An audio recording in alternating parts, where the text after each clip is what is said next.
అందరికీ నమస్కారం. Welcome to my YouTube channel.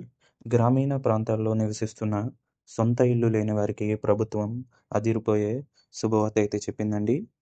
అదేంటి అంటే ప్రధానమంత్రి ఆవాస్య యోజన మరియు ఎన్టీఆర్ హౌసింగ్ స్కీమ్ కింద గడువునైతే పెంచడం జరిగింది. గతంలో ఈ గడువు ముగియగా చాలామంది ఈ స్కీమ్‌కు అప్లై చేసుకోలేదండి. అందువల్ల మళ్ళీ ఈ గడువును పెంచడం జరిగింది. ఈ గడువు ఎప్పటి వరకు పెంచారు? ఎవరు అప్లై చేసుకోవచ్చు? అర్హతలు ఏంటి? ఏ డాక్యుమెంట్స్ అవసరం అవుతాయి? అనేది ఈ వీడియోలో స్పష్టంగా నేనైతే స్టెప్ బై స్టెప్ అయితే చెప్పానండి. అందుకే చివరి వరకు చూడండి. ఒక డీటెయిల్ మిస్ అయినా మీరు ఈ స్కీమ్ ప్రయోజనం పొందలేకపోవచ్చు. ఇక మెయిన్ టాపిక్‌లోకి వెళ్ళే ముందు ప్రధానమంత్రి ఆవాస్ యోజన 2.0 అంటే ఏంటన్నది చూద్దాం. ప్రతి భారతీయుడికి పక్కాగా ఇల్లు ఉండాలనే ఉద్దేశంతో ఈ పథకం యొక్క రెండవ దశనైతే ప్రారంభించడం జరిగింది. ఈ పథకం 2 భాగాలుగా అయితే నిర్వహించబోతున్నారు. పట్టణ ప్రాంతాల్లో ఇల్లు లేని వారికి, గ్రామీణ ప్రాంతాల్లో ఇల్లు లేని వారి పేదలకు అయితే ప్రయోజనం అందించబోతున్నారండి. ఈ పథకాన్ని 2024 సెప్టెంబర్‌లో అయితే స్టార్ట్ చేయడం జరిగిందండి. 2026 నాటికి దేశంలో ప్రతి ఒక్కరికి ఇల్లు ఉండాలి అనే ఉద్దేశంతో స్టార్ట్ చేయడం జరిగింది. ఈ పథకం యొక్క గడువు గతంలోనే ముగిసిందన్న విషయం అయితే మనకు తెలుసండి. ఈ గడువును ఎప్పటి వరకు పెంచారు అంటే నవంబర్ 5వ తారీఖు వరకు అయితే పెంచడం జరిగిందండి.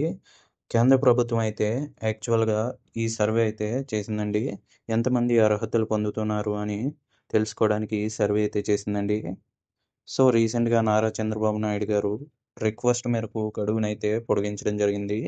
సో, ఎవరైతే ఇంతవరకు అప్లై చేసుకోలేదో వెంటనే డేట్ అయిపోయే లోపు మీరు అప్లై చేసుకోవచ్చు. ఇప్పుడు కొత్తగా అప్లై చేసుకోవాలి అనుకున్న వాళ్ళు కూడా అప్లై చేసుకోవచ్చండి. ఈ పథకం యొక్క ప్రయోజనాలు పొందాలి అంటే ఏ అర్హతలు ఉండాలి అన్న విషయానికి వస్తే, ఈ పథకం పొందాలనుకునే వ్యక్తి ఆంధ్రప్రదేశ్‌లో శాశ్వతంగా నివసించే వ్యక్తి అయ్యుండాలి. వైట్ రేషన్ కార్డ్ అయితే ఉండాలండి. ఆ రేషన్ కార్డ్‌లో ఉన్న వాళ్ళకి సొంత ఇల్లు కానీ, గతంలో ఈ పథకం యొక్క ప్రయోజనం పొంది ఉండకూడదండి. అప్లై చేసుకునే వ్యక్తి యొక్క వయసు 18 ఏళ్ల దాటి ఉండాలండి. గత 5 రోజుల నుంచి ఈ పథకం యొక్క అప్లికేషన్ ప్రాసెస్ అయితే సచివాలయంలో స్టార్ట్ అయిందండి. ఇక పట్నం విషయానికొస్తే వాళ్ళకి కూడా అతి తొందరలోనే ఈ పథకం యొక్క ప్రయోజనాలైతే పొందుతారు. ఇకపోతే అనర్హుల విషయానికి వస్తే, ప్రభుత్వం ఉద్యోగం ఉన్నవారు, ఆదాయ పన్ను చెల్లించేవారు, గతంలో ఈ పథకం కింద ప్రయోజనం పొందినవారు అంటే గత ప్రభుత్వంలో కానీ, అంతకుముందు కానీ ఇంకా క్లియర్‌గా చెప్పాలి అంటే మీ రేషన్ కార్డ్‌లో ఉన్న వాళ్ళలో ఎవరికైనా గతంలో ఏ సంవత్సరంలో అయినా ఈ పథకం కింద ఇల్లు కట్టుకుంటే మీరు అనర్హులుగా అయితే గుర్తించబడతారండి. ఒక ఉదాహరణ చెప్పాలి అంటే గతంలో మీ ఫ్యామిలీలో వాళ్ళకి కానీ, మీకు తెలిసిన వాళ్ళకి కానీ ఈ పథకం కింద మీ పేరు మీద గతంలో వాళ్ళు ఇల్లు కట్టుకున్నట్టు అయితే మీరు అనుమతించినట్లయితే, ఇప్పుడు మీరు కొత్తగా అప్లై చేసుకోవాలి అనుకుంటే మీకు రాదండి. మీ పేరు మీద ఆల్రెడీ ఇల్లు కట్టుకున్నారు అనే అని వస్తుంది. సో, అందువల్ల మీ ఇంటి పేరు ఎవరికీ కూడా ఇవ్వకండి. ఫ్యూచర్‌లో మీరు ఇల్లు కట్టుకునేటప్పుడు మీకు ఇలాంటి పథకాలైతే రావండి.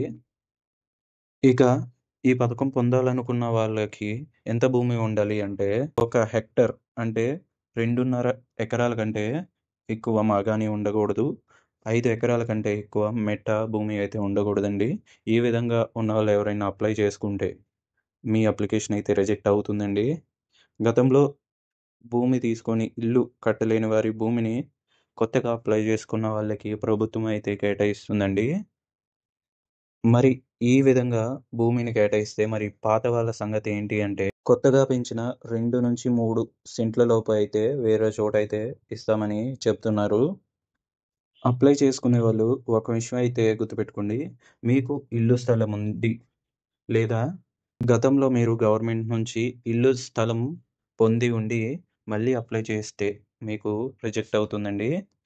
ఇల్లు స్థలం లేని వారికి, అద్దింట్లో ఉంటున్న వారికి మాత్రమే ఈ పథకం అయితే వస్తుందండి.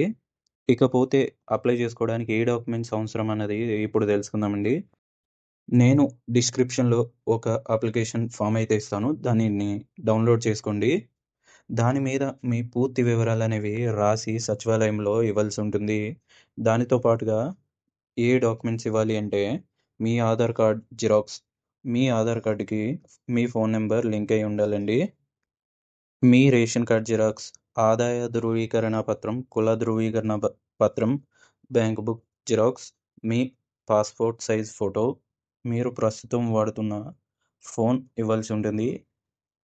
పైన చెప్పిన అన్ని డాక్యుమెంట్స్ ఒరిజినల్స్ కూడా మీరు సచివాలయంకి పట్టుకెళ్లాల్సి ఉంటుంది. వెరిఫికేషన్ చేసుకొని వాళ్ళు మీకు ఒరిజినల్స్ అయితే తిరిగి ఇచ్చేయడం జరుగుతుంది. ఈ విధంగా మీరు సచివాలయంలో అప్లై చేసుకోవాల్సి ఉంటుందండి. నవంబర్ 5వ తారీఖు ఆఖరి తేదీ కాబట్టి మీరు తొందరగా అప్లికేషన్ డౌన్‌లోడ్ చేసుకొని సచివాలయంలో అప్లై చేసుకోవాలి. ఇకపోతే గత ప్రభుత్వంలో భూములు పొందిన వారి పరిస్థితి ఏంటి అంటే, మీకు ఇచ్చిన భూములు ఊరికి దూరంగా లేదా పక్క ఊర్లో ఇవ్వటం జరిగింది. సో, ఖాళీగా ఉన్న భూములను కొత్త వాళ్ళకి అప్లై చేసుకున్న వాళ్ళకి ఇచ్చి మీకు వేరే భూములైతే కేటాయించడం జరుగుతుంది. ఈ పథకం మీద మీకెలాంటి డౌట్స్ ఉన్నా కామెంట్ రూపంలో తెలియజేయండి. నేను ప్రతి ఒక్కరికి అయితే రిప్లై అయితే ఇస్తాను. నేను ఈ విధంగా గవర్నమెంట్‌కి సంబంధించిన పథకాలు కానీ, ఇతర అప్డేట్స్ కానీ, గవర్నమెంట్ జాబ్స్ కానీ వచ్చిన వెంటనే నేను మీకు వీడియో ద్వారా తెలియజేస్తున్నాను. మీరు ఈ అప్డేట్స్ మిస్ అవ్వకూడదు అంటే నా ఛానల్‌ని సబ్స్క్రైబ్ చేసుకోండి. లైక్ చేయండి, షేర్ చేయండి. గంట సింబల్‌నైతే ప్రెస్ చేసి పెట్టుకోవడం ద్వారా నేను వీడియో అప్లోడ్ చేయగానే మీకు నోటిఫికేషన్ అయితే వస్తుందండి.